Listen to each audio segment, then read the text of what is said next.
Hello everyone, এখন বাজে সকাল 11টা আর এদিকে মা রান্না করছে আর আমারও খুব খিদে পেয়ে গেছে। তাই মাকে বললাম যা রান্না হয়েছে সেটাই দাও। তো দেখো মা ভাত দিয়েছে আর আজ আমার পছন্দের রান্নাটা হয়েছে। এই যে দেখো ডাল আর আলু ভাজা হয়ে গেছে, এটা আমার খুব পছন্দের একটা খাবার। ডাল আর আলু ভাজা থাকলে আমার অন্য কিছুর আর দরকার লাগে না। তো চলো আমি ভাতটা খেয়ে নিই।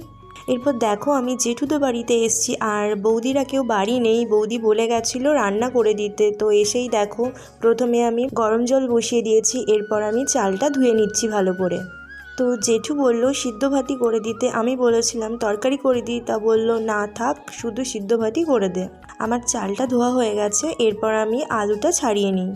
আর এখন যে আলুগুলো পাওয়া যায় সেগুলো কিন্তু বটির পিছন দিয়েই তাড়াতাড়ি ছাড়ানো হয়ে যায় আর বেশ ভালোও লাগে।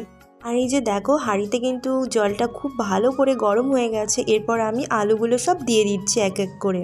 আলুগুলো দেওয়ার পরে আমি চালটা দিয়ে দিচ্ছি, এরপর ঢাকা দিয়ে দিচ্ছি, দিয়ে গ্যাসটা একটু জোরে করে দিয়েছি।